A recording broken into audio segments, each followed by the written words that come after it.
Hello and welcome to part 2 of episode number 12 of Blueprint, our video blog and podcast for responsible manufacturing. My name is Björn, I'm the head of sustainability at EOS, and I'm happy to welcome you to the second part of this very special episode. In the first part, we heard our CEO Marie talking about what inspires her and what drives her with regards to responsible manufacturing. We also spoke with our CFO Florian about our science-based targets.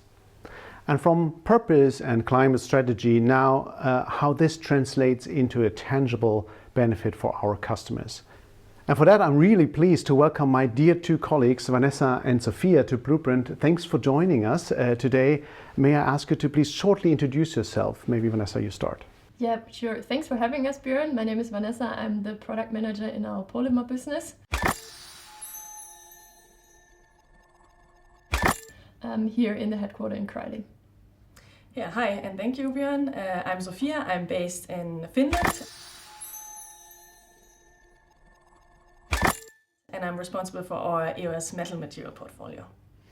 Thank you again for joining, and we've invited you because you are the experts and you are developing the responsible products on the polymer side and on the metal side. And to start off with you, Sophia, can you tell us what is a EOS responsible product at all? Yeah, sure, Björn. Our EOS responsible products are EOS materials, which are either carbon reduced or even carbon neutral. They are a result of our close collaboration between the sustainability team and the product teams, and they are a measurable way for our customers to reduce the environmental impact. Mm-hmm. Thank you. So you mentioned carbon reduced and climate neutral. Maybe Vanessa, can you share what this means? What is it? Mm-hmm. How do the products become carbon reduced or climate neutral? Yeah, so first of all, it's about creating transparency with a life cycle analysis of the standard product, so to say, and then looking into what are the potentials to reduce the carbon footprint, for example, by green energy production being more efficient in the production. And then the second step is to leverage those potentials and then calculating, of course, another life cycle analysis and confirming the carbon reduction. And then the second step that would go one step further is also investing in environmental projects to offset basically the climate emissions and then make it a climate neutral product at the end. Mm-hmm. And on the polymer side, what do you have on the shelf as responsible products? Yeah, we actually have two products. One is a carbon reduced PA12, where we did exactly what I just mentioned. We raised efficiency, so to say, with green energy in the production, and we're able to make a carbon reduced version of the PA2200 product. And the other product is a PA11 product, PA1101 climate neutral, where we went one step further and did the offsetting of the emissions, so that customers have a zero impact product to purchase from us off the shelf. Mm-hmm. Mm-hmm. Thank you for that. What about, Sophia, what about the metal material side? Do you have any responsible product? Yes, we have one EOS responsible product in our EOS metal material portfolio. It's our aluminium AL-SE10mg, and we introduced a material from secondary source there. So we have 100% recycled aluminium in this product now, which results into an 83% reduction in carbon footprint.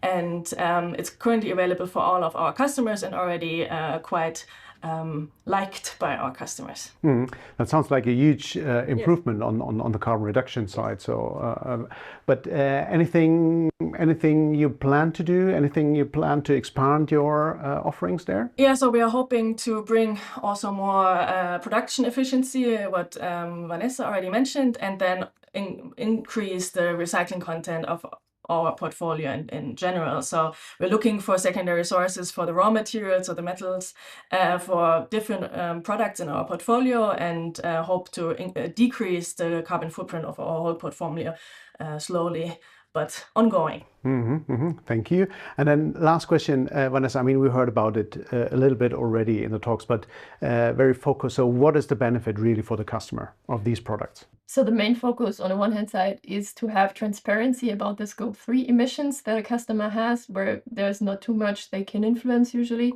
And then, of course, reducing those scope 3 emissions. So by just switching from the standard products to the carbon reduced or climate neutral versions, in the end, by reducing the climate impact and achieving the science-based targets, for example. And all information and data is externally verified, right? Exactly. Yeah. Okay. Exactly.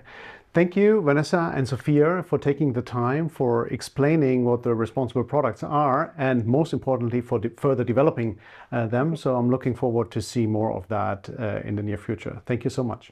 Thank you. Thank you, Björn.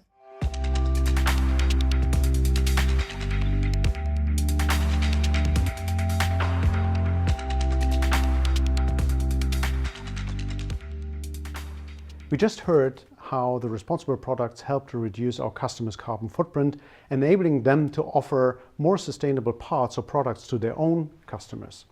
This is how we're contributing to a more sustainable value chain. And this raises two questions. First is, how are the responsible products calculated, the carbon footprint of the products calculated? And the second question is, how else do we use that data for the benefit of our customers? And to answer those two questions, I've invited Sybille and Likhith to Blueprint. Sybille, Likhith, welcome. Thanks for joining. May I ask you to please shortly introduce yourself? Thanks, Björn. I'm Sybille. I'm part of the sustainability team. And I'm responsible for calculating our life cycle assessments, called LCAs, and for managing our responsible products portfolio. Thank you, Sybille. Likhith. Thanks, Björn. I'm Likhith and I'm part of the Additive Minds team here in EMEA, and also responsible for the EOS Carbon Calculator. Thank you. So we have two experts here with us. Thanks for joining. Sybille, to start with you. You said you're responsible for the LCAs. You're our in-house LCA practitioner. To start off, can you explain what is an LCA, how it's calculated, and what is involved in that? An LCA is a life cycle assessment. It's a methodology for assessing the environmental impacts of a commercial product, process, or service through all the stages of its life cycle. It's usually calculated according to international standards. That's the standard 14040 and 14044. Depending on which analysis we want to do, we can either look at the whole life cycle of the product, that includes the production of the product, its use, and also its deposition in the end of its lifetime, or we just look at the production of this product, and then that would be either called cradle to grave, the whole life cycle, or it would be called cradle to gate. In order to do so, we first of all need to understand clearly what exactly the product is, how it's built, and how it's used afterwards. Then we would gather a lot of data on resource use, on environmental impacts, on consumption of energy and other things. And then we would look how it's produced, what it does consume during its life cycle, and in the end we do the calculation. This calculation ideally is critically reviewed, which means externally verified afterwards, and verification includes the verification of a report, and in this report we very transparently show what we've actually done, what we've included and what not, and we usually also show a contribution analysis or hotspot analysis showing us where the biggest contributions in the environmental impact come from and where we have our levers actually to improve our products or processes. So that sounds like a very complex and very detailed process, what you just mentioned. And what I heard or understood is that accuracy is key, accuracy on the data, on the scope, and everything. So how can our customers who would receive those information, how can they be how can they be sure that this is a reliable source of data? You mentioned very shortly it's externally verified. Can you elaborate a bit on that? That's true. So all our LCAs, at least the ones we're doing for our products ourselves, are externally verified, means usually they're critically reviewed. And that means a third party is looking at our reports, looking at about everything we've done at the reports, at every detail of the calculation, and says that's done according to international standards. And also the critical review process itself is done according to another international standard.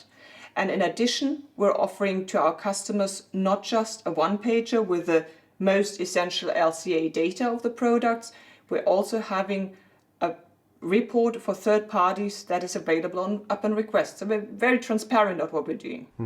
And it seems that the customers can be really confident and this is a correct information they can use for their purposes. That's fantastic. So you were talking about now the materials and especially the responsible products and the LCAs for those. Are we also planning to broaden or expand the LCA calculation on other topics? That's absolutely true. So far we have done a bunch of LCAs on our polymer and metal powders, and currently we're working together with a partner on an LCA of 2 of our systems, and we're happy to share that we have the first results pretty soon, so stay tuned for more information.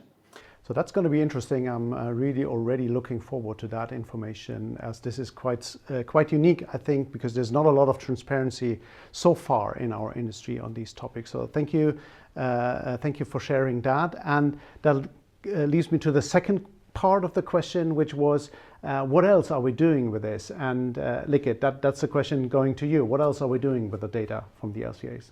Yeah, we definitely have a lot of data we work with, and also soon with the machine data available. That's great. We firstly take this information and put it on our EOS Carbon Calculator, so customers can use the online tool and calculate the footprint of their 3D printed parts. Also, we have this data being used in a lot of our Additive Minds consulting projects. So when customers want a proper business case build up for their applications, they can also get help with experts here and really get to not just the euro value of the part, but also the carbon footprint of the part. Mm-hmm. And for everyone who is really interested in that topic, we have a specific episode just on the carbon calculator, the link will be shared. But tell us, so what, from your experience, and you're working with that every day, what makes the EOS Carbon Calculator so unique? Because there's also some other calculators out there, right? Yeah, there are quite a lot of calculators out there, but I think the 3 main things which our calculator does better than everyone else is firstly starting with data, right? We have colleagues like Sybille who are spending a lot of time and effort on getting a lot of accurate data about our materials and machines. So we plug that into the tool, and I'm quite confident there is no other calculator out there which is able to get realistic data about our materials and machines. Second will be about the shadow pricing, a feature we have on the tool, right, where it translates the carbon footprint of a part into a euro value. So customers already see not just the carbon footprint, but customers also see the cost associated with it. So it makes sustainability tangible. The last topic which makes the calculator stand out is definitely the scenario analysis function also we have there. So customers can really go on there and compare different scenarios, try different strategies, and in real time see the impact of each one, right? That really transforms the calculator from being just a tool to a decision-making tool. Mm-hmm. That sounds like really a very good tool and support to the customers, not only to assess the cost per part, but also the sustainable cost per part, meaning the carbon footprint of that. Thanks, Likhith.